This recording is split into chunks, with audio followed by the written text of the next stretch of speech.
সেদিন যখন তারা আগুনের সামনে আসবে, তাদের কান, তাদের চোখ, তাদের চামড়া, চামড়া তাদের বিরুদ্ধে সাক্ষী দিবে। চামড়া কে? এবার বলেন কে? চামড়া, চামড়া সাক্ষী দিবে তাদের কর্মের বিরুদ্ধে। ও ক্বালু লিজুলুদিহিম লিমা শাহিদতুম আলাইনা, সেদিন চামড়াকে ওই মানুষগুলা বলবে, ও চামড়া, তুইও আজকে আমাদের বিরুদ্ধে সাক্ষী দিলি। চামড়া জবাব দিবে, আনতাকানাল্লাহুল্লাযী আনতাকা কুল্লা শাই, যে আল্লাহ চাইলে সবকিছুকে কথা বলাইতে পারেন, ওই আল্লাহ আজকে আমরা এই চামড়াকে কথা বলার শক্তি দিয়ে দিয়েছেন।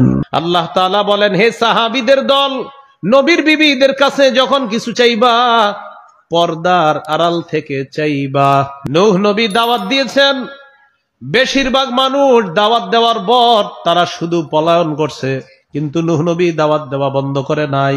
উদউ ইলা সাবিলি রাব্বিকা বিল হিকমাতি ওয়াল মাউইযাতিল হাসানাহ ওয়াজাদিলহুম বিল্লাতী হিয়া আহসান।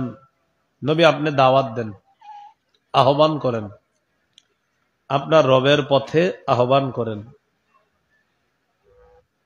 কৌশলে, উত্তম ওয়াজের মাধ্যমে আপনি তাদের বিরুদ্ধে বিতর্ক করেন উত্তম পন্থায়, আপনি তাদের সাথে বিতর্ক করেন উত্তম পন্থায়। ইন্না রাব্বাকা হুয়া আ'লামু বিমান দাল্লা আন সাবিলিহি, যে ব্যক্তি তার রবের পথ থেকে পথভ্রষ্ট হয়েছে তার সম্পর্কে আপনার রব অধিক অবগত।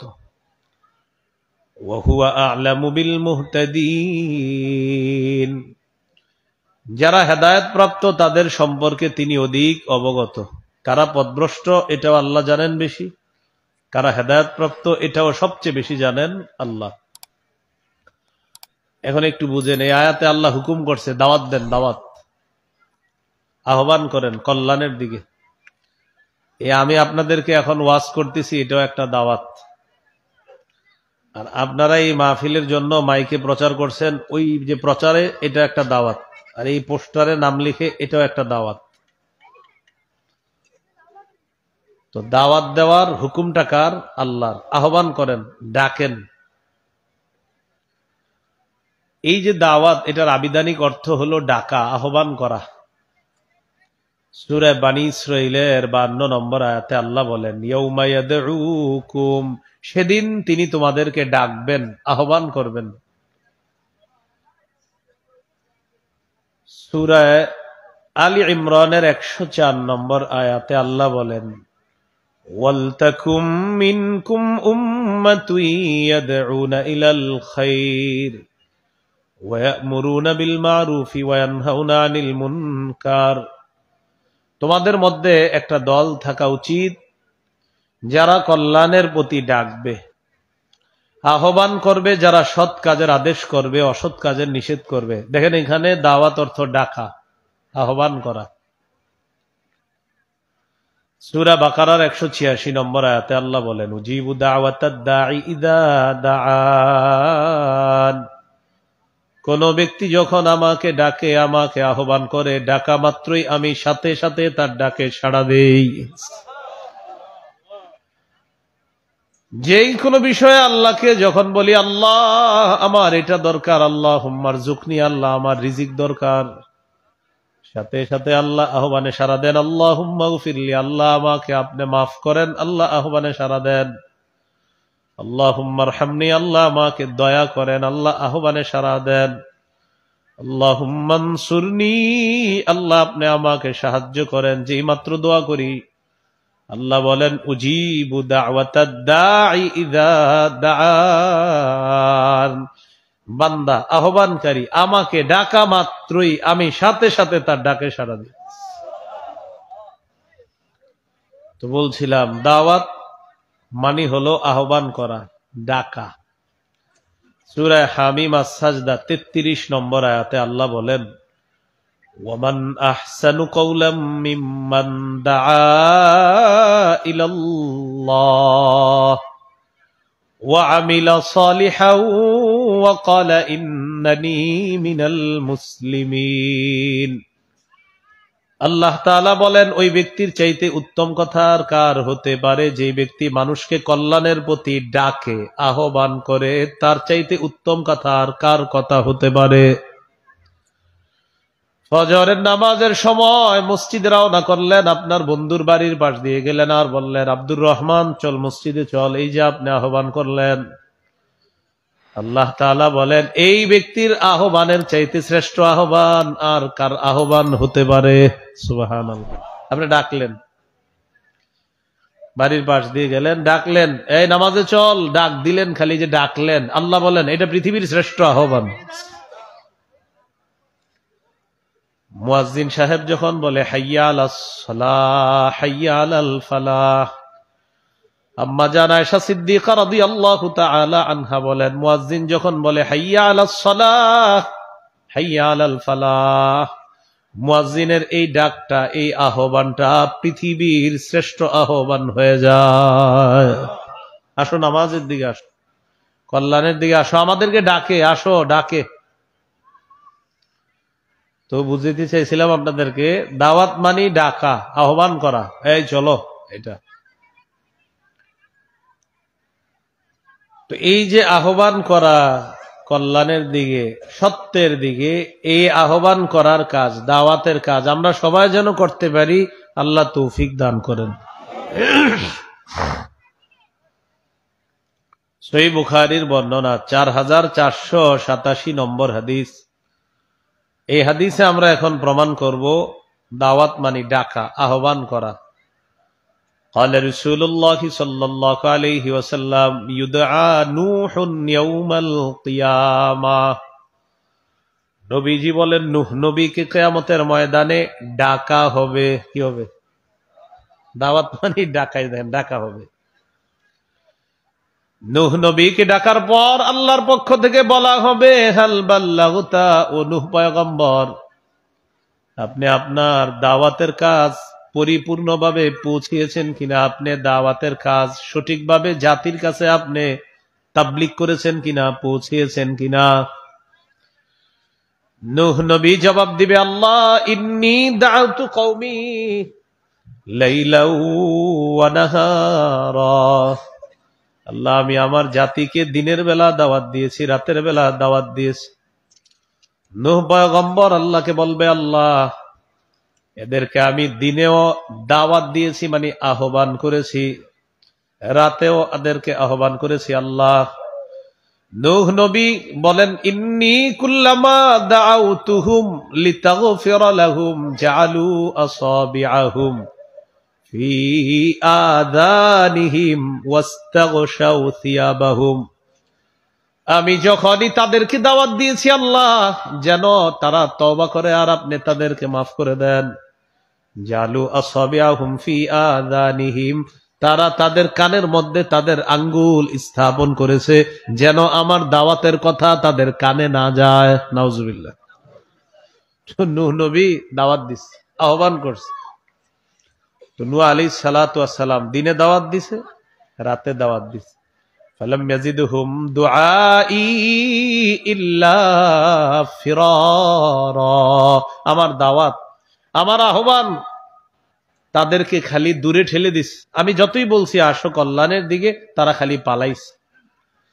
তো আল্লাহ তাআলা নূহ আলাইহিস সালাতু ওয়াস সালামকে জিজ্ঞাসা করবে কিয়ামতের ময়দানে, আপনি দাওয়াতের কাজটা পরিপূর্ণভাবে পৌঁছায়ছেন কিনা? নূহ নবী বলবে, আল্লাহ আমি পৌঁছিয়েছি। আচ্ছা বলেন তো, নূহ নবী যে পৌঁছাইছে এটা আল্লাহ জানেন? আরে জানেন কিনা? কিন্তু আল্লাহ সব নিয়ম অনুযায়ী করে। ফায়ুদআ কওমুহু, নূহ নবীর জাতিকে ডাকা হবে, ডাকার পর বলা হবে, হাল বাল্লাগাকুম, নূহকে আমি জিজ্ঞাসা করেছি তোমাদের কাছে দাওয়াত পৌঁছিয়েছে কিনা, তিনি জবাব দিয়েছেন হ্যাঁ। এবার তোমরা বলো নূহ নবী তোমাদের কাছে দাওয়াত পৌঁছিয়েছে কিনা, তোমরা জবাব দাও। হ্যাঁ, জাতিকে বলবে তোমরা বলো, জাতি জবাব দিবে, মা আতানা মিন নাযীর, দাওয়াত দূরের কথা আমাদের কাছে তো কেউ আসেই নাই। নাউজুবিল্লাহ পড়েন। কি বলবে? আমাদের কাছে কেউ আসে না। আল্লাহ দাওয়াত আবার কিসের? কেউ আসেই নাই। এবার দুইটা বিষয় রাখেন। আল্লাহ তাআলা বললেন, নূহ নবী আপনি দাওয়াত পৌঁছিয়েছেন কিনা? তিনি জবাব দিলেন হ্যাঁ। জাতিকে ডাকলেন, তোমাদেরকে দাওয়াত দিয়েছে কিনা, তাবলীগের কাজ করেছে কিনা, তোমাদের পর্যন্ত সত্যের আহ্বান পৌঁছেছে কিনা? জাতি জবাব দিলেন না। নূহ নবী বললেন হ্যাঁ। জাতি বললেন না। জাতি না বললেও তো আমগো কাছে কেউ আসেই নেই, দাওয়াত তো দূরে। হা না তো পরে, তারা ডাইরেক্ট বলছে আমাদের কাছে আসেই নেই কেউ। হা আর না তো পরে। এবার নূহ নবীকে আল্লাহ আবার ডাকবে, ডাকার পর বলবেন মাইয়াশহাদু লাকা, নূহ পয়গম্বর আপনি যে দাওয়াত দিয়েছেন আপনার কোনো সাক্ষী আছে কিনা? নূহ নবী জবাব দিবেন জি আছে। মুহাম্মাদুন সাল্লাল্লাহু আলাইহি ওয়াসাল্লাম ওয়া উম্মাতুহু, আমার সাক্ষী হলেন মুহাম্মদ আর তার উম্মত। সুবহানাল্লাহ। নূহ নবীর জাতি বলবে আল্লাহ মানি না। মুহাম্মদ সাল্লাল্লাহু আলাইহি ওয়াসাল্লামের উম্মত আবার আমাদের ব্যাপারে কিভাবে সাক্ষী দিবে? তারা তো আমাদের দেখে নাই, আমাদের 1000 বছর পরে তারা দুনিয়াতে আসছে। লজিক ঠিক আছে, যুক্তি ঠিক আছে, আসলেই তো আমরা অনেক পরে আসছি। এবার আল্লাহ তাআলা এই উম্মতকে ডাকবে, ডাকার পর বলবে নূহ নবী যে দাওয়াত দিছে জাতিকে তোমরা সাক্ষী দিবা? আমাদের নবীর উম্মত জবাব দিবে আল্লাহ, নূহ নবী তাবলীগের কাজ সঠিকভাবে জাতির কাছে পৌঁছিয়ে দিয়েছে, দাওয়াতের কাজ তাদের কাছে পৌঁছিয়ে দিয়েছে, নবীর উম্মত হিসাবে আমরা সাক্ষী দিয়ে দিলাম। আচ্ছা তোমরা যে সাক্ষী দিলা, এখন এরা তো বলতেছে তোমরা তো এদেরকে দেখো না, কেমনে সাক্ষী দিলা?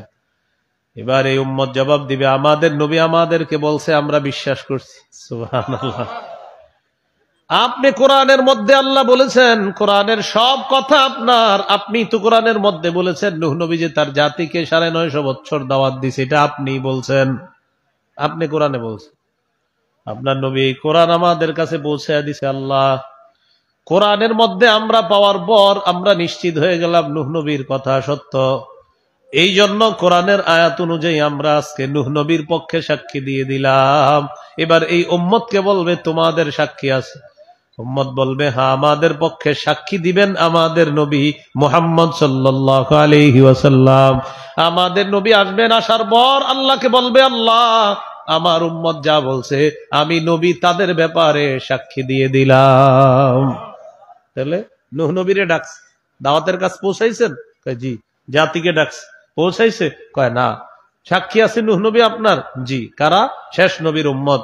উম্মতকে ডাকছে, তোমরা সাক্ষী দাও? জি সাক্ষী দেই। কিভাবে সাক্ষী দাও? আমরা কোরআনে পড়ছি। কোরআন কে পৌঁছাইছে? মুহাম্মদ সাল্লাল্লাহু আলাইহি সাল্লাম। তোমাদের পক্ষে সাক্ষী কে? মুহাম্মদ সাল্লাল্লাহু আলাইহি সাল্লাম। আচ্ছা ঠিক আছে, নবীকে ডাকবেন, আচ্ছা আপনি কি সাক্ষী দেন? আমাদের নবী বলবেন হ্যাঁ, আমার উম্মত যা বলছে সব সত্য কথা। তাহলে দাওয়াতের ব্যাপারটা কিয়ামতের মাঠেও ঘটবে। বলছিলাম দাওয়াতের আবিধানিক অর্থ আহ্বান করা, এটার দলিল দিতেছে আপনাদের সামনে। মানে আবিধানিক অর্থের দলিল চলতেছে যে দাওয়াত মানি আহ্বান করা, দাওয়াত মানি ডাকা। দাওয়াতের পারিভাষিক অর্থ শাইখুল ইসলাম ইবনে তাইমিয়া রাহমাতুল্লাহি আলাইহি বলেন, আদ-দাওয়াতু ইলাল্লাহ হিয়া আদ-দাওয়াতু ইলাল ঈমানি বিহি। আল্লাহর দিকে দাওয়াত দেওয়া মানে হলো আল্লাহর বিশ্বাসের প্রতি দাওয়াত দেওয়া। এখন আপনারা একটু বলেন, এখানে আমরা সবাই ইমানদার না? তো ইমানদার রে ইমানের দাওয়াত কি দিবে?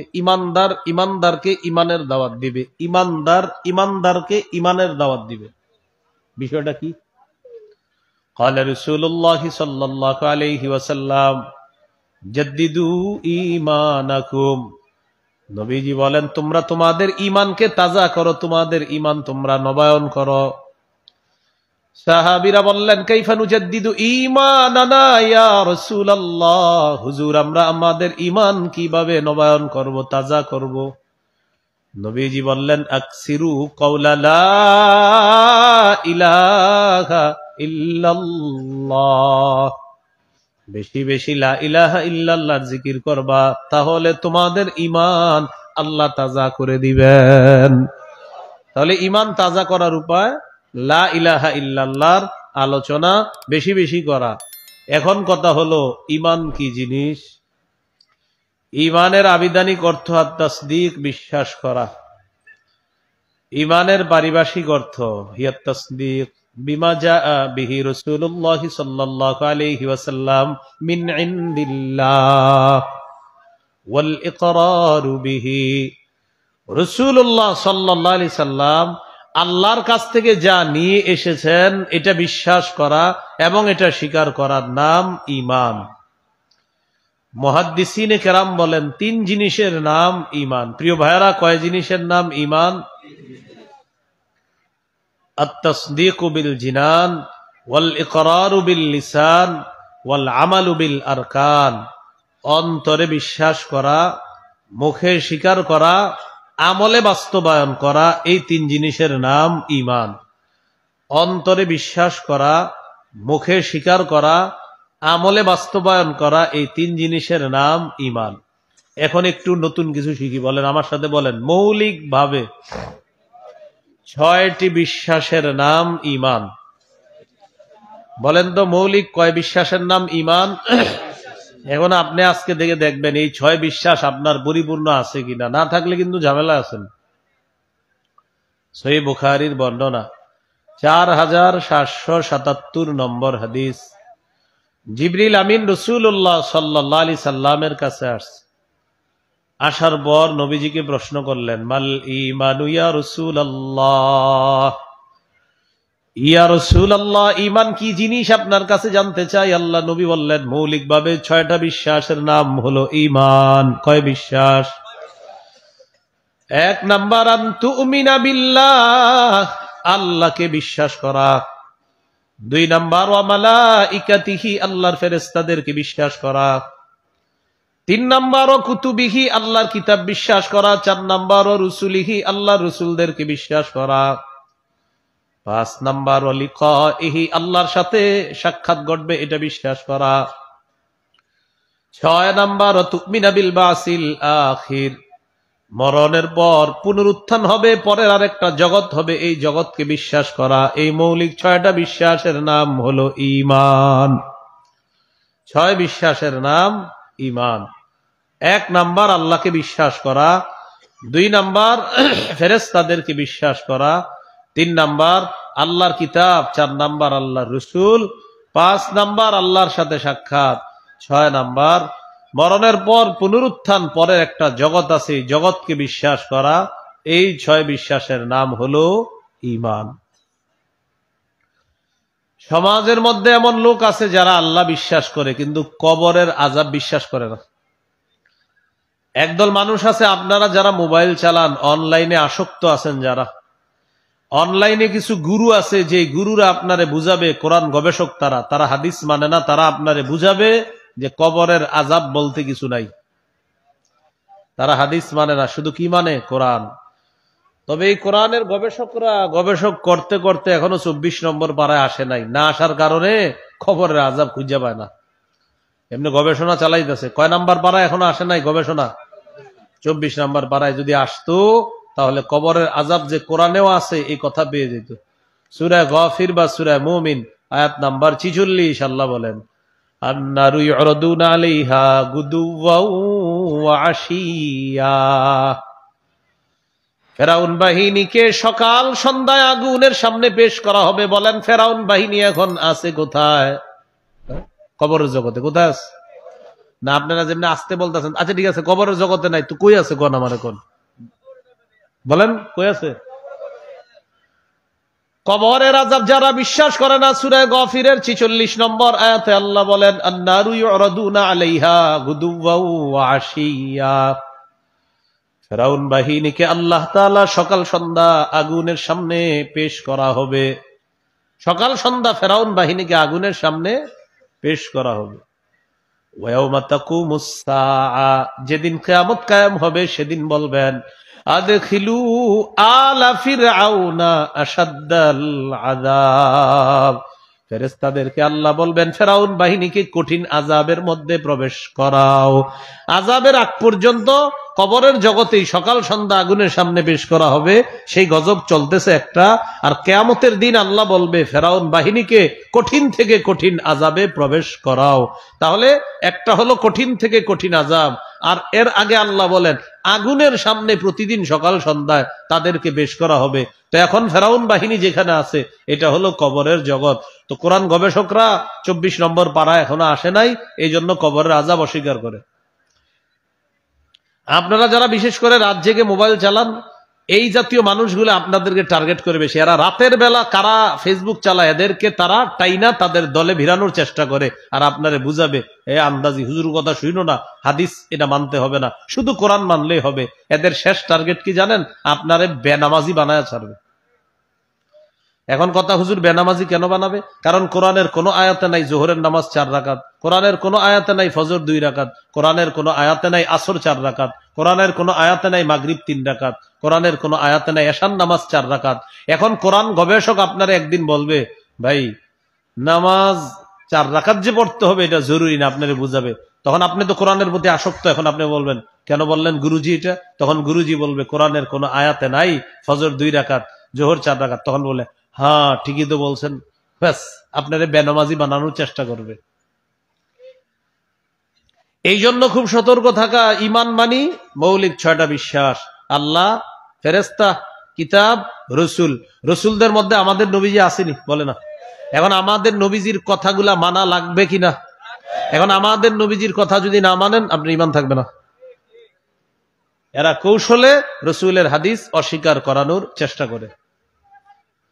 যেমন সহিহ বুখারীর 349 নম্বর হাদিসে আছে, মেরাজ রজনীতে আল্লাহ 50 ওয়াক্ত নামাজ দিছে নবীজির, নামাজ নিয়ে রওনা করছে। সহিহ বুখারীর 349 নম্বর হাদিস। মুসা নবীর সাথে সাক্ষাৎ। মুসা নবী কয় ওয়াক্ত নামাজ? 50 ওয়াক্ত। আপনার উম্মত পারবে না, আরো কমায় আনেন। আমাদের নবী গেলেন, নামাজ কমিয়ে আনলেন, কমাইতে কমাইতে আছে মাত্র 5 ওয়াক্ত। বলেন কয় ওয়াক্ত? মুসা নবী বললেন কয় ওয়াক্ত নামাজ নিয়ে যান? আমাদের নবী জবাব দিলেন 5 ওয়াক্ত নামাজ। মুসা নবী বললেন আরো কমায় আনেন, আপনার উম্মত 5 ওয়াক্ত পড়বে না। কথাটা সঠিক ছিল মুসা নবীর। আমাদের নবী বললেন ইস্তাহিয়াইতু রব্বি, আমার লজ্জা লাগতেছে আর কমাইতেছে। সুবহানাল্লাহ, আমার লজ্জা লাগতেছে, আবার আল্লাহরে বলবো এটা লজ্জা লাগতেছে। 5 ওয়াক্ত নামাজ নিয়ে রওনা করলেন। আল্লাহ তাআলা বললেন হাবিব লা ইউবাদদালুল কাউলু লাদাইয়া, আমার কথার কোনো পরিবর্তন হবে না। আপনার উম্মতকে জানায়া দেন 5 ওয়াক্ত নামাজ যদি তারা আদায় করে 5 10 50 ওয়াক্ত নামাজের সওয়াব দান করব। তাহলে সওয়াব ঠিক আছে, সওয়াব ঠিক আছে। তাহলে প্রথমে ছিল কয় ওয়াক্ত? এখন কোরআন গবেষকরা কি বলে জানেন? যারা শুধু কোরআন গবেষণা করে হাদিস মানে না, এরা বলে বুখারীর 349 নম্বর এই হাদিস, এগুলা বুখারী গংরা বানায়া ঢুকাইছে। বুখারী গং বুঝছেন নি? আমরা এটা নাকি আমরা বানাইছি নবীর নামে। কেন তাদের মাথায় ঢুকে না যে এটা কোনো কথা? একদিনে 50 ওয়াক্ত নামাজ মানে আল্লাহ তাআলা 50 ওয়াক্ত কেন দিবে? এটা হলো তাদের কথা, যে না 50 ওয়াক্ত হাউ ইজ ইট পসিবল, এটা কিভাবে সম্ভব? এটা হলো তাদের বক্তব্য। এটা কি কোনো সম্ভব? প্রথম কথা, আমার আর আপনার কথা, আল্লাহ 50 ওয়াক্ত দিলে আমরা 50 ওয়াক্তই পড়তাম ইনশাআল্লাহ। যারা 5 ওয়াক্ত পড়ে ওরা 50 ওয়াক্ত পড়বে। যারা গরমকালে 22 ঘন্টায় রোজা রাখবে তারা 8 ঘন্টাও রাখবে, 12 ঘন্টা দিন হইলেও রাখবে, 13 ঘন্টা হলেও রাখবে, 14 ঘন্টা হলে রাখবে, 16 ঘন্টা হলে রাখবে, 22 ঘন্টা, 20 ঘন্টা, 18 ঘন্টা হলেও তারা রোজা রাখবে। আর যারা রাখবে না, ওর জন্য দিন যদি আপনি 2 ঘন্টাও দেন, যারা রোজাদার ওদের কাছে মাশাআল্লাহ 16 ঘন্টা 17 ঘন্টা কোনো কি না ব্যাপার না। তো যারা 5 ওয়াক্ত নামাজ পড়ে, আল্লাহ যদি 50 ওয়াক্ত দিতেন তারা কয় ওয়াক্তই পড়তো? 50 ওয়াক্তই পড়তো। এখন কোরআন গবেষণা যারা করে তাদের কথা হলো 50 ওয়াক্ত, এটা কেমনে সম্ভব? তো আমি আবার ভালো ধারণা রাখি, এই জন্য বলি তারা গবেষণা করতে করতে 21 নাম্বার পারায় এখনো আসে নাই। কত নাম্বার পারা? 21 নাম্বার পারায় যদি আসতো, 14 নাম্বার পৃষ্ঠায় একটা সূরা আছে, সূরা আলিফ লাম মিম আস-সাজদা। এই সূরার মধ্যে আল্লাহ বলেন ইয়ারুজু ইলাইহি ফি ইয়াউমিন কানা মিকদারুহু আলফা সানাতিম মিম্মা তাউদ্দুন। আল্লাহ তাআলা এখানে বলছেন কিয়ামতের ময়দানের একদিন হবে তোমাদের গণনা অনুযায়ী 1000 বছরের সমান। একদিন কয় হাজার বছরের সমান? আবার একদিন কয় হাজার বছরের সমান? যারা বলে একদিনে 50 ওয়াক্ত নামাজ, এটা কেমনে সম্ভব? তারা যখন কোরআনের এই আয়াতে আসবে, আসার পর যখন দেখবে একদিন 1000 বছরের সমান, তখন কি হবে অবস্থা? যদি বলে একদিনে 50 ওয়াক্ত, এটা কেমনে সম্ভব? তো এখানে যখন আসবে তখন বলবে তারা একদিন 1000 বছরের সমান, এটা কেমনে সম্ভব? এটা কিন্তু হাদিস না, এটা কোরআন। তো কোরআনের গবেষক সাহেবদের এই জায়গায় কি অবস্থা হবে? আচ্ছা, এটা ঠিক আছে, রাখেন। আর একটু সামনে যাই, 29 পারায় গেলে তো মনে হয় হার্ট ফিল করতে পারে। 29 কত পারা? আর এরা পড়ে না তো, কোরআনও পড়ে না। হ্যাঁ, 29 পারা 10 নাম্বার পৃষ্ঠা, সূরাতুল মাআরিজ 4 নম্বর আয়াতে আল্লাহ বলেন, তা'রুজুল মালাইকাতু ওয়ার রূহু ইলাইহি ফি ইয়াউমিন কানা মিকদারুহু 50 আলফা সানা। আল্লাহ তাআলা বলেন, কিয়ামতের ময়দানের একদিন হবে মাত্র 50,000 বছরের সমান। 21 নম্বর পারা আল্লাহ বললেন 1000 বছরের সমান। 29 নম্বর পারা আল্লাহ বললেন 50,000 বছরের সমান। ব্যাখ্যা হলো, কারো কাছে কিয়ামতের ময়দানটা হবে 1000 বছরের সমান, আবার কারো কাছে কিয়ামতের ময়দানটা হবে 50,000 বছরের সমান। যেমন হাদিসের মধ্যে আছে, যারা যাকাত দেয় না তাদেরকে শাস্তি দেওয়া হবে কিয়ামতের ময়দানে। তাদের কপাল, তাদের পিঠ আর তাদের সামনে এইভাবে শেক দেওয়া হবে কিয়ামতের ময়দানে। যাকাত যারা দেয় না কিয়ামতের ময়দানে, নবীজি বলেন তাদের শাস্তিটা হবে একদিন। বলেন কয়দিন? নবী বলেন এই একদিনের পরিমাণ হবে মাত্র 50,000 বছরের সমান। যারা যাকাত দেয় না, জি বিশিষ্ট ভাইয়ারা, যারা যাকাত দেন না, এটা হবে কিন্তু। এখন একটু বুঝেন আসল কথাটা। তাহলে একদিনে 50 ওয়াক্ত, এই বিষয় নাকি তাদের মাথায় ধরে না। তো একদিনের পরিমাণ 1000, এটা কেমনে ধরবে? আর 29-এ যখন যাবে পাড়ায় গবেষণা করতে করতে একদিনের পরিমাণ 50,000 বছর, এটা কেমনে ধরবে? তো কোরআন গবেষকের এক ছাত্ররে আমি এটা বলার পরে যখন দেখে আর পারে না দলিলে, শেষে আমার কি কয়, আপনি তো বিজ্ঞান বুঝেন না। কি হলো এটা? হ্যাঁ, যখন দলিলে পারলো না, শেষে কি বললো, আপনি কি বুঝেন না? এইভাবে আপনারে ধোকা দিবে। রাতে যারা মোবাইল চালান, আপনারে ওর দলে ভিড়ানোর চেষ্টা করবে। এই জন্য টাইম টেবিল করে ঘুমায়া যায়। ওই যখন নীরবে মোবাইল চালান তখন আপনারে খোঁজে এরা যে আমগো দলে ভিড়ানো যায় কিনা। আল্লাহ হেফাজত করেন। মনে আসেনি দাওয়াত, আহ্বান করা, ডাকা, এরাও আপনাকে ডাকবে, তবে এরা ভালো কাজের দিকে ডাকবে না, এরা আপনাকে পথভ্রষ্টতার দিকে ডাকবে। আর নবী আম্বিয়া আর তাদের অনুসারী যারা হবে তারা আপনাকে কল্যাণের দিকে ডাকবে। আলোচনা চলতেছে দাওয়াত, ডাকা, আহ্বান করা। শায়েখ খিজির রহমতুল্লাহি আলাই বলেন, দাওয়াতের অর্থ হলো হাসসুন নাস আলাল খাইরি ওয়াল হুদা ওয়াল আমরি বিল মারুফ ওয়ান নাহি আনিল মুনকার। বলেন আমার সাথে, হেদায়েতের প্রতি উৎসাহিত করা। বলেন, কল্যাণের প্রতি উৎসাহিত করা, সৎ কাজের আদেশের প্রতি উৎসাহিত করা, অসৎ কাজের নিষেধের প্রতি উৎসাহিত করা। মানে বলেন, মানে দাওয়াত দেওয়া। আমি আপনাকে বললাম ভাই হেদায়েতের পথে চলেন, দাওয়াত। ভাই কল্যাণের পথে চলেন, দাওয়াত। ভাই সৎ কাজের আদেশ করেন, দাওয়াত। ভাই অসৎ কাজের নিষেধ করেন, দাওয়াত। এই সবগুলা টোটাল দাওয়াত। আল্লাহ আমাদের সকলকে, সবাই যেন এই কাজটা করতে পারি, আল্লাহ তৌফিক দান করেন। এই হলো আপনার দাওয়াতের আবিধানিক পারিভাষিক অর্থ গেল। দাওয়াতের কাজ সবাই করবেন, এই করার মধ্যে কিছু গুণাবলী থাকতে হবে। 1 নাম্বার আল ইখলাসু ফি আমালি। যিনি বয়ান করবে, যিনি ওয়াজ করবে, যিনি নসিহত করবে, যিনি তাবলীগের কাজ করবে, তার 1 নাম্বার বৈশিষ্ট্য হলো ইখলাস। বলেন 1 নাম্বার বৈশিষ্ট্য কি? নাকি মানুষ মারা? কি করা? ডাইরেক্ট বলেন 1 নাম্বার কাজ কি? না মানুষ মারা? হ্যাঁ, সারা জীবন দাওয়াত শিখলেন, শিখে মানুষ মারলেন, এটা কোন দাওয়াত? এটা তো দাওয়াত নাই, সন্ত্রাসী। এটা কি? সন্ত্রাসী। এটা বানানোই যাইতেছে না, বুঝানোই যাইতেছে না। নাসাইর হাদিস 3140 নম্বর হাদিস। এক ব্যক্তি নবীরে প্রশ্ন করলেন, আরাআইতা রাজুলান গাজা ফি সাবিলিল্লাহি ইয়ালতামিসুল আজরা ওয়ায-যিকরা ফামা লাহু ইয়া রাসূলুল্লাহ। ইয়া রাসূলুল্লাহ, এক ব্যক্তি আল্লাহর রাস্তায় লড়াই করেছে, তার উদ্দেশ্য হলো 2টা, আল্লাহর কাছে সওয়াব কামাই করা আর মানুষের বাহবা কামাই করা। ফামা লাহু ইয়া রাসূলুল্লাহ, হুজুর সে কি পাবে? নবী জবাব দিলেন, লা শাইআ লাহু, সে কিছুই পাবে না। সাহাবী আবার 3বার প্রশ্ন করলেন, নবী জবাব দিলেন, লা শাইআ লাহু, লা শাইআ লাহু, লা শাইআ লা, সে কিছুই পাবে না, সে কিছুই পাবে না, সে কিছুই পাবে না, সে কিছুই পাবে না। এটা নবীজি বলে দিলেন। কেন? ইন্নাল্লাহা লা ইয়াকবালু মিনাল আমালি ইল্লা মা কানা লাহু খালিসা। নবী বলেন আল্লাহ তাআলা ততক্ষণ আমল কবুল করেন না যতক্ষণ বান্দা আমলটা ইখলাসের সাথে না করবে, ততক্ষণ বান্দার আমল আল্লাহ কবুল করেন না।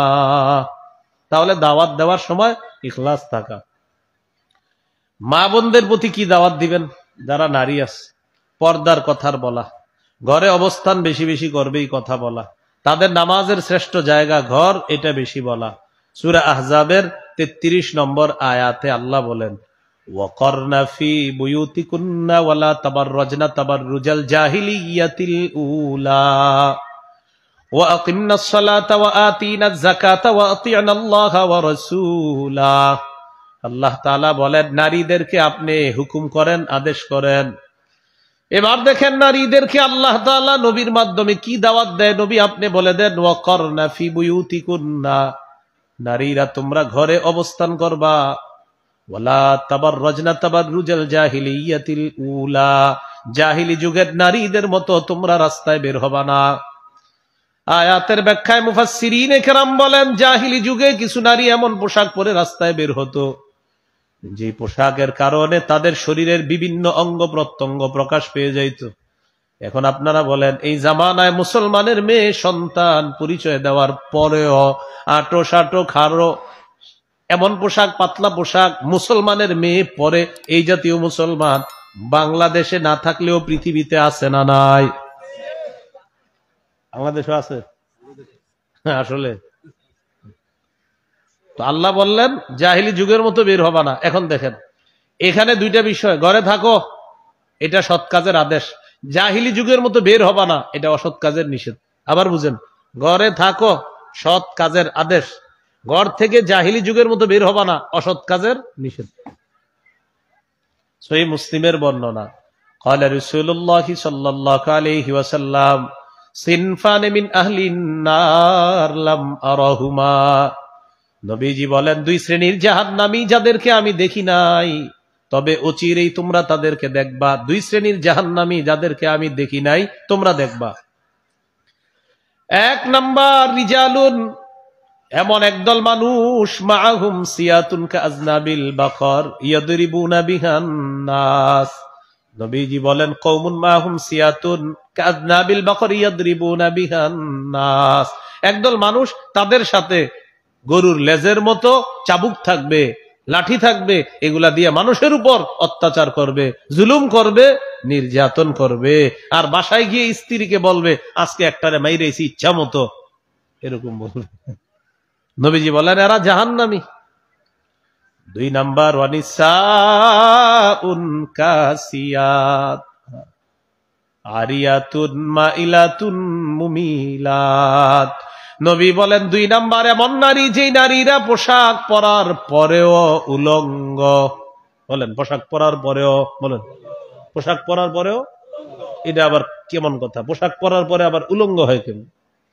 নবীজি বলেন মা ইলাত, এমন পোশাক পরে যেই পোশাকে মা ইলাত অন্যের প্রতি নিজে আকৃষ্ট হয়, মুমিলাত অন্য পুরুষকে তার দিকে আকৃষ্ট বানায়, এমন পোশাক আছে না নাই?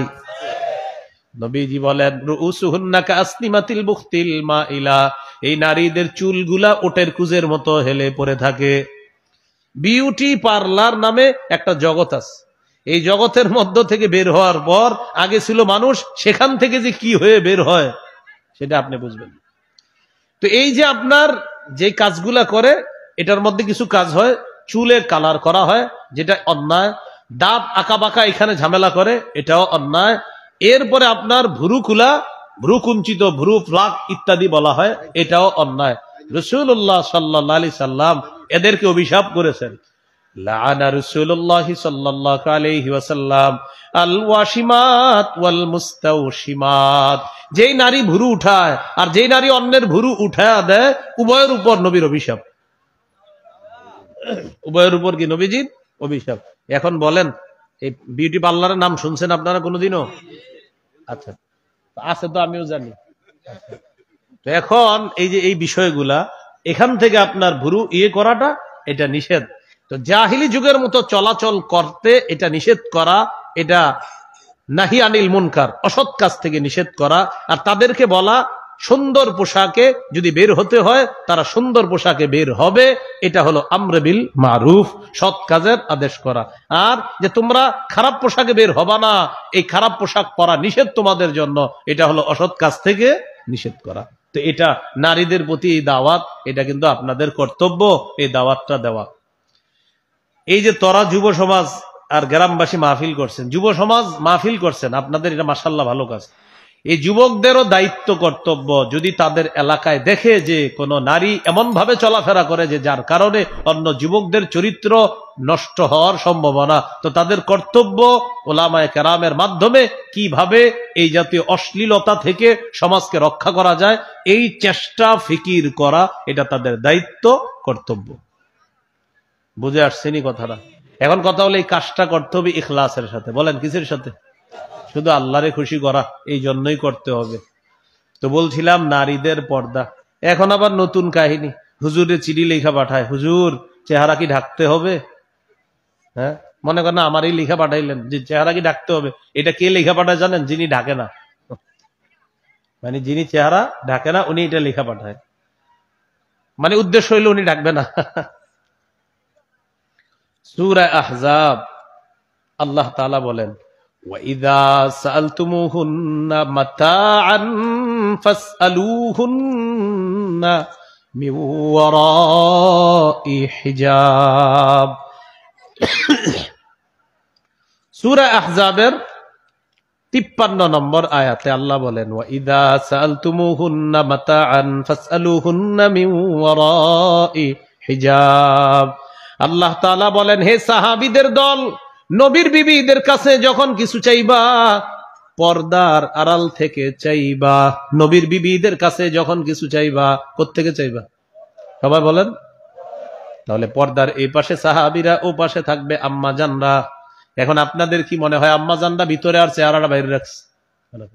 হ্যাঁ, আল্লাহ তাআলা বললেন যখন তাদের কাছে কিছু চাইবা পর্দার আড়াল থেকে চাইবা। যালিকুম আতহারু লিকুলুবিকুম, এটা তোমাদের অন্তরের পবিত্রতা। সুবহানাল্লাহ। ওয়া কুলুবিহিন্না, তাদের অন্তরেরও পবিত্রতা। নারীর সাথে পর্দা করা পুরুষের জন্য আল্লাহ বলেন তোমারও অন্তর পবিত্র থাকবে, আর যেই নারীর সাথে পর্দা করবা তার অন্তরও পবিত্র থাকবে। এখান থেকে কি শিখলাম বলেন? চেহারা ঢাকতে হবে কিনা? সবাই বলেন চেহারা ঢাকতে হবে কিনা? সূরা আহজাবের 59 নম্বর আয়াতে আল্লাহ বলেন, ইয়া আইয়ুহান নাবিয়্যু কুল লিআজওয়াজিকা ওয়া বানাতিকা ওয়া নিসাইল মুমিনিনা ইউদনিনা আলাইহিন্না মিন জালাবিবিহিন্না। নবী আপনি আপনার স্ত্রীদেরকে বলেন, আপনার কন্যাদেরকে বলেন, মুমিনদের নারীদেরকে বলেন তারা যেন তাদের শরীরের চাদরের কিয়দাংশ তাদের শরীরের উপর তারা ফালায়া দেয়। আব্দুল্লাহ ইবনে আব্বাস বলেন শরীরের যে চাদর থাকবে, শরীরের মধ্যে যে কাপড় থাকবে, কাপড়ের একটা অংশ মাথার উপর থেকে তাদের চেহারার উপর দিয়ে তারা ফেলে দিবে, এর মানে চেহারা ঢাকবে। ইবনে আব্বাস বলেন সর্বোচ্চ আপনার চোখ দিয়ে দেখা যাওয়ার জন্য একটা চোখ খোলা রাখা যেতে পারে, এক চোখ বলছে, যদিও দুই চোখও খোলার অনুমতি আছে আপনার, কিন্তু দেখেন চোখের মধ্যে আকর্ষণ আছে অনেক অনেক ক্ষেত্রে, এই জন্য চোখও ঢেকে রাখা। মাশাআল্লাহ আমাদের অনেক মা বোনরা চোখ এটাও ঢেকে রাখে, কারণ অনেক চোখ আল্লাহ অনেক সুন্দর বানিয়েছেন, এই জন্য চোখ ঢেকে রাখা এটাও পর্দা। চোখ ঢেকে রাখা এটা অনেকের জন্য পর্দা, এটা উচিত, এটা কর্তব্য। এখন দেখেন আল্লাহ যেই কথাটা বলছে, নবীজির হুকুমটা, এই নারীদেরকে এটা বলা, তাদেরকে বলেন এইভাবে পর্দা করতে, এইভাবে তাদের চেহারা ঢাকতে, এটা আমর বিল মারুফ, সৎ কাজের আদেশ। এখন আল্লাহ তো নবীজিরে বলছে, আপনি আপনার বিবিরে বলতে হবে, আপনার মেয়েকে বলতে হবে। বুঝে আসছেনি সবার কথাগুলা? আচ্ছা, এটা হলো মা বোনদের জন্য আমর বিল মারুফ। নাহি আনিল মুনকার তো বললাম, অশ্লীল পোশাকে রাস্তাঘাটে বের হলে এটা নিষেধ করতে হবে। তো ইখলাসের সাথে এই কাজটা করতে হবে। 2 নাম্বার, আইয়া আতাকিদা আন্নাহু ওয়ারিসুন বিদাওয়াতিহি ইলাল্লাহ লিনাবিয়িহি মুহাম্মাদিন সাল্লাল্লাহু আলাইহি ওয়াসাল্লাম। যিনি মানুষকে আল্লাহর দিকে দাওয়াত দেন তিনি এই কথা বিশ্বাস করা আমি কোরআন সুন্নাহর প্রচারক, এই কোরআন সুন্নাহ প্রচার করার ক্ষেত্রে আমি আল্লাহ নবীর একজন ওয়ারিস। বলেন, আল্লাহ নবীর একজন ওয়ারিস, এটা মনে রাখতে হবে। ওয়ারিস, আমি আল্লাহ নবীর একজন ওয়ারিস। এখন আপনারা আমাকে বলেন, আল্লাহ নবীর ওয়ারিস যদি এই চেহারে বৈশা আপনাদেরকে 30 মিনিট মিথ্যা কথা বললাম আর হাসাইলাম, তাহলে নবীর ওয়ারিসের কি দায়িত্বটা আমি পালন করলাম? মিথ্যা কথা বললাম 30 মিনিট আর আপনারা হাসলেন। হাসানোর পর আমি বললাম, ভাই এতক্ষণ আপনাদেরকে একটু হাসাইলাম, এবার চলেন একটু ওয়াজ করি। পরে 10 মিনিট ওয়াজ করলাম, করার পর এবার আবার আমি আরো 20 মিনিট বললাম কি কি হয়েছে আমার জীবনে, এই গেল 50 মিনিট। এবার বললাম, ভাইজান একটু এদিক সেদিক থেকে আপনাদেরকে নিয়ে আসলাম, চলেন আবার ওয়াজে ঢুকি। পরের দিন আপনারা বলেন, ভাই রে ভাই, হুজুর জি কি ফাটান্ডা ফাটাইছে।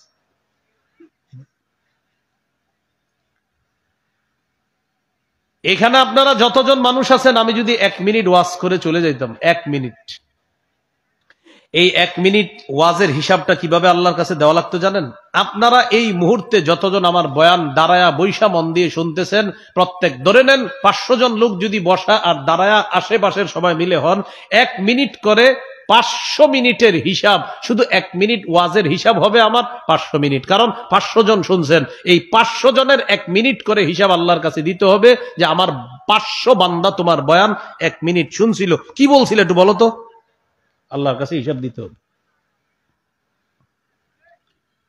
এই জন্য ওয়ারিস, নবীর ওয়ারিস চেয়ারে বৈশা আজকে মাহফিলের মঞ্চগুলা কি হয়ে যাচ্ছে, ঠিক না? আহা, আল্লাহ হেফা, ঠিক মানে আপনারা তো এইগুলাই চান যে একটু বসবে, বৈশা আমাদেরকে হাসাবে লম্বা সময়, হাসাইতে হাসাইতে একদম খাড়া থেকে বসায় ফেলবে, বসানোর পর এরপরে কিছুক্ষণ কান্না করাইবে আমাদেরকে, কান্না করানোর পর আবার হাসাবে, আবার চলে যাবে, বাস পরের দিন বক্তারে বাই একখান ফাটায় ফেলছে।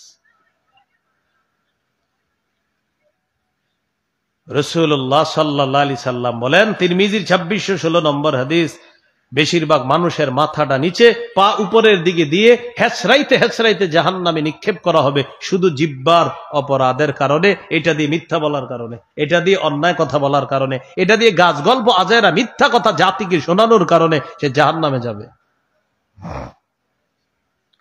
তাহলে আল্লাহ নবীর ওয়ারিস যিনি হবেন, তিনি মিথ্যা কথা বলতে পারবে না জাতির সামনে। সহিহুল জামে হাদিসের কিতাব 2700 নম্বর হাদিস, قال رسول الله صلى الله عليه وسلم يا أيها الناس إن ربكم واحد وإن أباكم واحد। নবীজি বলেন, হে মানুষ, তোমাদের রব একজন, আল্লাহ। তোমাদের পিতা আসলে একজন, তিনি হলেন আদম। মানে তোমাদের রব একজন, তিনি হলেন আল্লাহ, আর তোমাদের মূল পিতা একজন, তিনি হলেন আদম। এরপর নবী বলেন, আলা লা ফাদ্দালি আরবিয়্যিন লি আজমিয়্যিন, আলা লা ফাদ্দালি আরবিয়্যিন আলা আজমিয়্যিন ওয়ালা লি আজমিয়্যিন আলা আরবিয়্যিন ওয়ালা লি আহমার আলা আসওয়াদা ওয়ালা লি আসওয়াদা আলা আহমার ইল্লা বিত্তাকওয়া। নবীজি বলেন, আরবের মানুষ তুমিও আদমের সন্তান, অনারবের মানুষ তুমিও আদমের সন্তান, কালো মানুষ তুমিও আদমের সন্তান, সাদা মানুষ তুমিও আদমের সন্তান, তোমাদের সবার পিতা একজন, তিনি হলেন আদম। এবার আল্লাহ নবী বলেন, আরবের উপর অনারবের কোন শ্রেষ্ঠত্ব নাই, অনারবের উপর আরবের কোন শ্রেষ্ঠত্ব নাই, সাদা মানুষের উপর কালো মানুষের কোন শ্রেষ্ঠত্ব নাই, কালো মানুষের উপর সাদা মানুষের কোন শ্রেষ্ঠত্ব নাই, ইল্লা বিত্তাকওয়া। নবী বলেন, যার তাকওয়া যত বেশি হবে ওই ব্যক্তি আল্লাহর কাছে ততই শ্রেষ্ঠ হয়ে যাবে। তাহলে কালো সাদা শ্রেষ্ঠত্বের মাপকাঠি না তাকওয়া? তাকওয়া। হাদিসের শেষে নবী বলেন, আলা হাল বাল্লাগতু, আচ্ছা আমি কি আমার দাওয়াত, আমার তাবলীগ, এটা কি তোমাদের কাছে পৌঁছেছি? আমি কি প্রচার করেছি ইসলাম সঠিকভাবে? সাহাবীরা জবাব দিলেন, বালা ইয়া রাসূলুল্লাহ। নবীজি বললেন, ফাল্লিউবাল্লিগিশ শাহিদুল গায়বা, যারা উপস্থিত আছে, অনুপস্থিত যারা আছে, তাদের কাছে আমার এই দাওয়াত তোমরা পৌঁছায়া দিবা, অনুপস্থিতদের কাছে এই দাওয়াত তোমরা পৌঁছায়া দিবা। যেমন আপনাদেরকে এখন একটা দাওয়াত দিই, আজকে যারা এশা পড়েন নাই এশাটা পড়ে নিবেন, হাত তোলা দরকার নেই। যারা এশা পড়েন নাই পড়ে নিবেন, আয়োজকদের মধ্যেও যারা পড়েন নাই পড়ে নিবেন, যারা শ্রোতা আছেন এশা পড়েন নাই পড়ে নিবেন। যারা মা বোন শুনতেছেন, আশেপাশে শুনতেছেন, হাতে পায়ে ধরে বলি এশার নামাজটা যারা আজকে পড়া হয় নাই পড়ে নিয়েন। এটা একটা দাওয়াত দিলাম, কল্যাণের দাওয়াত, সঠিক দাওয়াত দিলাম।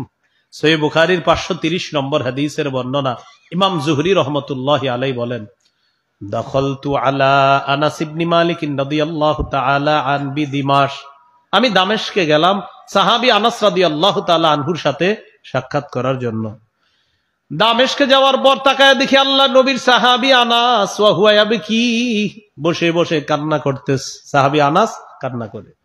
আমি প্রশ্ন করলাম, মা ইউবকিকা, হুজুর আপনি কেন কান্না করেন? আনাস রাদিয়াল্লাহু তাআলা আনহু জবাব দিলেন, লা আ'রিফু শাইআ মিম্মা আদরাকতু মির রাসূলিল্লাহি সাল্লাল্লাহু আলাইহি ওয়াসাল্লাম ইল্লা হাদিহিস সালাহ ওয়া হাদিহিস সালাতু কদ দুইআত। আনাস রাদিয়াল্লাহু তাআলা আনহু বলেন, নবীর কাছ থেকে যা পেয়েছিলাম সব শেষ।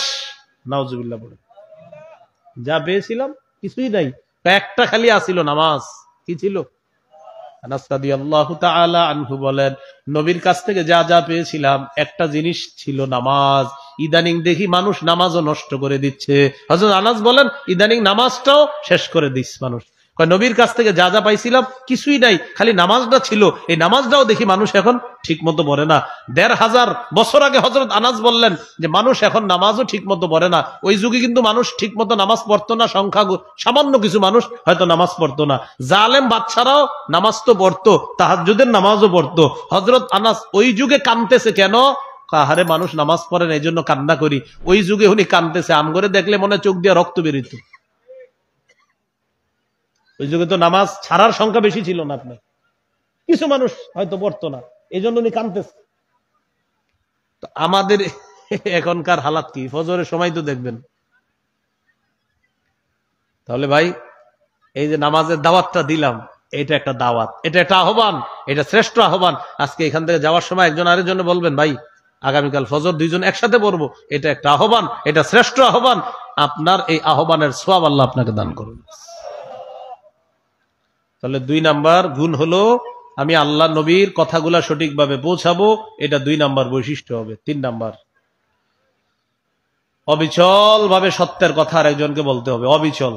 নূহ নবী 950 বছর বলছে, সূরা আনকাবুতের 14 নম্বর আয়াত, ওয়ালাকাদ আরসালনা নূহান ইলা কওমিহি ফালাবিসা ফীহিম আলফা সানাতিন ইল্লা 50 আমা।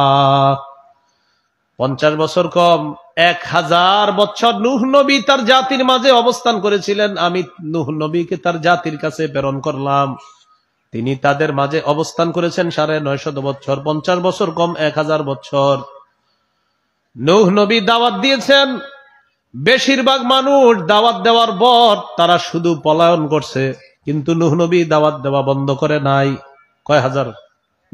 কয়শো বছর দাওয়াত দিছে? 950। 50 বছর কম, 1000। এবার সহিহ বুখারী একটা হাদিস শুনেন, 240 নম্বর হাদিস। নবীজি কাবা চত্বরে নামাজ পড়তেছে, পাশে কাফেররা বৈশা বলা বলি করতেছে, আইয়ুকুম ইয়াজিউ বিসালা জাজুরি আলি ফুলান ফায়াদউহু আলা যহরি মুহাম্মাদিন ইযা সাজাদা। আচ্ছা, কে পারবা অমুক এলাকায় যাবা, ওটের নারী বুড়ি পায়খানা আনবা, আনার পর মুহাম্মদ যখন সিজদায় যাবে তখন মুহাম্মদের কাঁধের উপর ওটের নারী বুড়িগুলা রাইখা দিবা। কে পারবা? একজন দাঁড়ায় গেছে, নামটা যদি পারেন মনে রাখেন, উকবাহ তার নাম। কি নাম? উকবাহ, পাপিষ্ট উকবাহ। সে দাঁড়াইছে, আমি পারবো। ওই এলাকায় গেছে, ওটের নারী বুড়ি পায়খানা এগুলো আনছে, আনার পর আমাদের নবী সেজদায় গেছে, নবীর এই পিঠের উপরে ওটের নারী বুড়ি পায়খানা রেখে দিচ্ছে। সহিহ বুখারীর 240 নম্বর হাদিস। কল্পনায় আনেন, কল্পনায় আনেন, নবী সেজদায় মাথা উঠাইতে পারতেছে না। কেন?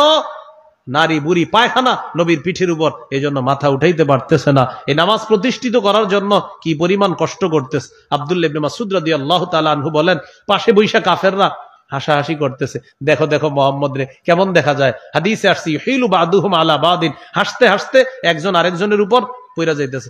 দেখেন, আমরা মাঝে মাঝে দেখবেন হাসতে হাসতে কি কয়, একজন আরেকজনের উপর পড়ে, এরকম হাসিতে একজন আরেকজনের উপর লুটুপুটু খাইতেছে, এইভাবে উইরা উইরা পড়তেছে যে মোহাম্মদ রে কেমন দেখা যাইতেছে। নাউজুবিল্লাহ। এখন এই দৃশ্যটা আপনি কল্পনায় আনবেন যে আমার নবী সেজদায় পিঠে ওটের নারী বুড়ি পায়খানা, আর আমি গত 7 দিনেও মসজিদে যাই নাই, এটা মাথায় আনবেন।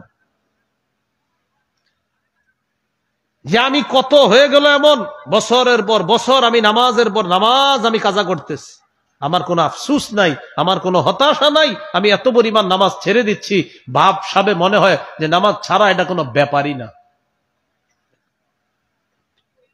নবীজি কোথায় আছে? কোথায়? সিজদায়। বলেন কোথায়? আবার কোথায় আছে? মাথা উঠাইতে পারতেছে না। কেন? ওটের নারী বুড়ি পায়খানা নবীর পিঠের উপরে, নবী নামাজের সিজদা আছে, আর আমরা বছরের পর বছর কত শত নামাজ ছুটে যায়, একটু আফসুস নাই। নারী বুড়ি গুলা সরাইছে, ফাতেমা রাদিয়াল্লাহু তাআলা আনহা আয়েশা সরাইছে, মাথা উঠাইছে। নবীজি দাওয়াতের কাজ চালিয়ে গেছেন, পিছপা হন নাই। এখান থেকে কি শিখলাম? আমি আপনি অবিচল ভাবে আরেকজনকে বলতে হবে। যেমন অনেক মুরব্বীরে মাঝে মাঝে বলি, কেউ আপনার নাতিটা মসজিদে আসে নাই কেন? কারে বাদ দেন, হে যা করার করুক, অনেক বলছি আর ভাল লাগে না। না, আপনি কতদিন বলছেন? মরার দিন যেদিন, ওই দিনও বলতে হবে, আপনি ডেলি বলতে হবে। আমি 2 বছর বলছি না, আপনি 4 বছর বলতে হবে। 4 বছর বলছি, আপনি 8 বছর বলতে হবে। হুজুর 16 বছর বলছি, 32 বছর বলতে হবে। এরপরে ওরে নামাজের কথা বলতেই হবে। সূরা তাহা 132 নম্বর আয়াতে আল্লাহ বলেন, ওয়া'মুর আহলাকা বিস-সালাহ, নবী আপনার পরিবারকে নামাজের হুকুম করেন, পরিবারকে নামাজের হুকুম করেন। প্রিয় বাবা যারা আছেন, আপনারা শোনেন, এই কথা বলার কোনো সুযোগ নাই, হুজুর ছেলেটা মোবাইল চালায় নষ্ট হয়ে যাইতেছে, এই জন্য নামাজে আনি না। না, ও তো এই যুগে মোবাইল হাতে নিবেই, নিয়ে নিছে কি করার? ওর হাতে পায়ে যেমনে পারেন, বাবা শোনা, যেইভাবে পারেন বইলা, বাবারে আদর করে যেইভাবে পারেন ওরে বইলা নামাজি বানাইতে হবে। আপনার হাল ছেড়ে দেওয়া যাবে না। আপনি বাবা তো, মৃত্যু পর্যন্ত হাল ছাড়া যাবে না। ওর ও কিচ্ছু হয় নাই, ওখানে এখনো নষ্ট হয়নি, এখনো নষ্ট হয় নাই। যে হুজুর ও শেষ না, শেষ আপনি বাবা হিসাবে এটা বলবেন না, শেষ হয় নাই, শেষ হয় নাই। ওরে বলেন নামাজের কথা, ওরে বলেন। আপনি অবিচল, আপনি 950 বছর তো বলেন নাই, নূহ নবী তো 950 বছর বলছে। ভাই আমি কি কথাটা বুঝাইতে পারছি? এইভাবে আপনি বলতে হবে। 4 নাম্বার বলেন, কথার কষ্ট, বলেন কর্মের কষ্ট সহ্য করতে হবে। আপনি একজনের নামাজের কথা বলবেন, হঠাৎ একদিন বলবে, এবার তুই এত ঘ্যান ঘ্যান করস কা, বলে ফেলবে। এটা বললেও পরের দিন আবার নামাজের কথা বলবেন। মানে আপনারা বলবে জ্ঞান জ্ঞান করস, তখন আপনি বলেন থুর, হ্যাঁ নামাজের কথা বলি, হ্যাঁ আমার উল্টা কথা বলে, আর বলবো না। না, ওরে পরের দিন আবার বলবেন। ও আপনারে বললো না জ্ঞান জ্ঞান করস কা, পরের দিন বলবেন, ভাই কালকে আমি একটু জ্ঞান জ্ঞান করে ফেলছি, ভুল হয়েছে, আজকে সুন্দর মতো বলি চল। আপনি সহ্য করতে হবে, ওর কথা আপনার সহ্য করতে হবে। দলিল সূরা আনআমের 34 নম্বর আয়াতে আল্লাহ বলেন, ওয়ালাকাদ কুযযিবাত রুসুলুম মিন ক্বাবলিক ফাসবারু আলা মা কুযযিবু ওয়া উযু হাত্তা আতাহুম নাসরুনা। আল্লাহ তাআলা বলেন, নবী আপনাকে যদি মিথ্যাবাদী বলা হয়, আপনাকে যদি কষ্ট দেওয়া হয়, একটু সহ্য করবেন।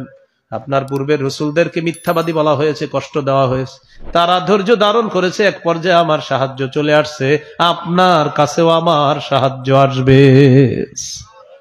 কথার কষ্ট, কর্মের কষ্ট কিভাবে দেখেন, সহিহ বুখারী 4815 নম্বর হাদিস। নবীজি কাবা চত্বরে আছে, ওই যে ওই পাপিষ্ঠটা যে নবীর কাদের উপরে ওটের নারী বুড়ি পায়খানা দিছিল, কি নাম বলছিলাম, উকবা। এই পাপিষ্ঠ কাবা চত্বরে আইসা দেখে নবী কাবা চত্বরে কি করছে দেখেন, আমার দিকে ধারালো চাদর, চাদর, এই চাদর নবীজির গলায় পেঁচাইছে, নবীজির গলায় চাদর পেঁচাইছে, পেঁচায়া দুই পাশ থেকে উকবা টান দিছে, এইভাবে চাদর গলার মধ্যে পেঁচায়া দুই পাশ থেকে এইভাবে টান দিস। নবীজির গলার মধ্যে ফাঁস লাগার কারণে নবীজির মুখ দিয়ে কথা বের হইতেছে না, হা করে গলা দিয়ে কথা বের হইতেছে না, এবার টান দিছে দুই পাশ থেকে, মানে এইভাবে নবীজিরে ফাঁস দিয়ে মেরে ফেলবে। আবু বকর সিদ্দিক রাদিয়াল্লাহু তাআলা আনহু দৌড়ে আসছে, একটা ধাক্কা দিছে ওই উকবারে, ধাক্কা দিয়ে বললেন, আতাকতুলুনা রাজুলান আইয়াকুলা রাব্বি আল্লাহ, একটা মানুষ বলে আমার রব আল্লাহ, এই কারণে মানুষটাকে হত্যা করবা? আর তিনি যে তার রব আল্লাহ, এই ব্যাপারে তো তিনি দলিলও দিয়েছেন, এই জন্য এই লোকটাকে তোমরা হত্যা করবা? এটা হত্যা করতে পারো না তোমরা। এখানে দেখেন কর্মের আঘাত নবীরে করলেন, নবীজিরে মেরে ফেলতে চেয়েছেন, নবীজি সাল্লাল্লাহু আলাইহি সাল্লাম পিছপা হন নাই, কাজের গতি, আহ্বানের গতি, কল্যাণের প্রতি মানুষকে ডাকার গতি আরো বাড়ায় দিয়েছে। তাহলে কথার কষ্ট, কর্মের কষ্ট। মাঝে মাঝে অনেক মসজিদে দাওয়াতের কাজে যাবেন, হয়তো তাবলিগের স্টাইলে গেলেন, দেখবেন অনেকে আপনারে বের করে দিবে। ওই এলাকাবাসী হয়তো পছন্দ করে না, আপনারা বের করে দিবে, যান বেরোন, আপনি রাগ করেন না, আরেক মসজিদে যান। একটা থেকে বের করে দিছে আরেকটা যান, ওইটা থেকে বের করে দিছে আরেকটা যান, ফেলে দিছে। অনেক এলাকায় তো পুকুরেও বিছানা ফেলে দেওয়ার ঘটনা আছে, বিছানা পুকুরে ফেলে দিছে। বিশেষ করে বেদাতি যে সমস্ত এলাকা আছে, বেদাত যে সমস্ত এলাকায় বেদাত বেশি, ওই সমস্ত এলাকায় এই কাজগুলা বেশি হয়, তারা এগুলো সহ্য করে না। তো কথার কষ্ট, কর্মের কষ্ট সহ্য করতে হবে। আল্লাহ আমাদেরকে বুঝার তৌফিক দান করেন। 5 নাম্বার বৈশিষ্ট্য, আপনি যাদের কাছে দাওয়াতের কাজ করবেন তাদের আকল বুঝার চেষ্টা করতে হবে। সহিহ বুখারীর 126 নম্বর হাদিস, রাসূলুল্লাহ সাল্লাল্লাহু আলাইহি সাল্লামের মন চায় কাবাটা ভেঙে সংস্কার করে কাবার 2টা দরজা বানাবে, এক দরজা দিয়ে মানুষ ঢুকবে আর এক দরজা দিয়ে বের হবে, কিন্তু নবী কাজটা করতেছে না। আম্মা জান আয়েশা সিদ্দিকাকে বলেন, আয়েশা লাউলা কওমুকি হাদিসুন আহদুহুম, তোমার জাতি যদি নতুন মুসলমান না হতো আমি ঠিকই কাবা ভেঙে 2টা দরজা বানাইতাম, এক দরজা দিয়ে ইয়াদখুলুনা ফি, মানুষ প্রবেশ করত, ওয়া ইয়াখরুজুনা মিনহু ওয়া বাবুন ইয়াখরুজুনা মিন, আরেক দরজা দিয়ে মানুষ বের হইতো। কিন্তু এরা নতুন মুসলমান, তো আমি এখন কাবা ভাঙতে গেলে এরা বলবে এটা কোনো কথা, আমাদের তৈরি করা কাবাটা ভেঙে ফেলতেছে। তাদের আকলের কারণে কাজটা আমি জানি যে কাবার 2টা দরজা বানানো এটা সঠিক, কিন্তু সঠিক হওয়ার পরেও করতেছি না কেন? এরা নতুন মুসলমান হয়েছে, এরা এটা নিতে পারবে না এখন। আকল আকল আকল বুঝতে হবে আপনার। আপনি যেখানে দাওয়াতের কাজ করবেন সেখানে আকল বুঝতে হবে। এখন আপনি একটা জায়গায় গেছেন, যাওয়ার পরে ওই এলাকাবাসীর গাইলে শেষ করে লিখতেছেন, হ্যাঁ এইভাবে ওইভাবে এইভাবে, এরা লাঠি নিয়ে বেরিয়েছে, আপনারা মারবে না। আপনি তাদেরকে বোঝা উচিত ছিল, বুঝা তাদেরকে সুন্দরভাবে দাওয়াত দেওয়া দরকার ছিল। এলো 5 নাম্বার। 6 নাম্বার, আইয়াকুনা আলিমান বিশরিয়াতিল্লাতী ইয়াদউ ইলাইহা, যেই ব্যাপারে আপনি দাওয়াত দিবেন ওই ব্যাপারে আপনার জ্ঞান থাকতে হবে। আপনি যা বলবেন মানুষকে সত্য কথা বলতে হবে, মিথ্যা কথা বলা যাবে না। সূরা বানী ইসরাঈলের 36 নম্বর আয়াতে আল্লাহ বলেন, ইন্নাস সামআ ওয়াল বাসারা ওয়াল ফুআদা কুল্লু উলাইকা কানা আনহু মাসউলা, কান, চোখ, অন্তর এগুলার ব্যাপারে জিজ্ঞাসা করা হবে। সূরা ইয়াসিন 65 নম্বর আয়াত, আল্লাহুম্মা নাখতিমু আলা আফওয়াহিহিম, আজ আমি তাদের মুখে মোহর মেরে দিব, ওয়া তুকাল্লিমুনা আইদিহিম, তাদের হাত আমার সাথে কথা বলবে, ওয়া তাশহাদু আরজুলুহুম বিমা কানু ইয়াকসিবুন, তাদের পা সাক্ষী দিবে। সূরা হামিম আস-সাজদা, সবাই একটু চামড়ার দিকে তাকান তো, চামড়া তাকান, আমিও তাকাই, চামড়ার দিকে তাকান সবাই, আমিও তাকাই, দেখেন তাকায় তাকায় শোনেন। সূরা হামিম আস-সাজদা 20-21 নম্বর আয়াত, 24 পারা 17 নম্বর পৃষ্ঠার শেষ, 18 নম্বর পৃষ্ঠার শুরু। আল্লাহ বলেন, হাত্তা ইযা মা জাউহা শাহিদা আলাইহিম সামউহুম ওয়া আবসারুহুম ওয়া জুলুদুহুম বিমা কানু ইয়ামালুন, সেদিন যখন তারা আগুনের সামনে আসবে তাদের কান, তাদের চোখ, তাদের চামড়া, চামড়া তাদের বিরুদ্ধে সাক্ষী দিবে। চামড়া কে? এবার বলেন কে? চামড়া, চামড়া সাক্ষী দিবে তাদের কর্মের বিরুদ্ধে। ও ক্বালু লিজুলুদিহিম লিমা শাহিদতুম আলাইনা, সেদিন চামড়াকে ওই মানুষগুলা বলবে, ও চামড়া তুইও আজকে আমাদের বিরুদ্ধে সাক্ষী দিলি। চামড়া জবাব দিবে, আনতাকানাল্লাহুল্লাযী আনতাকা কুল্লা শাই, যে আল্লাহ চাইলে সবকিছুকে কথা বলাইতে পারেন, ওই আল্লাহ আজকে আমরা এই চামড়াকে কথা বলার শক্তি দিয়ে দিয়েছেন।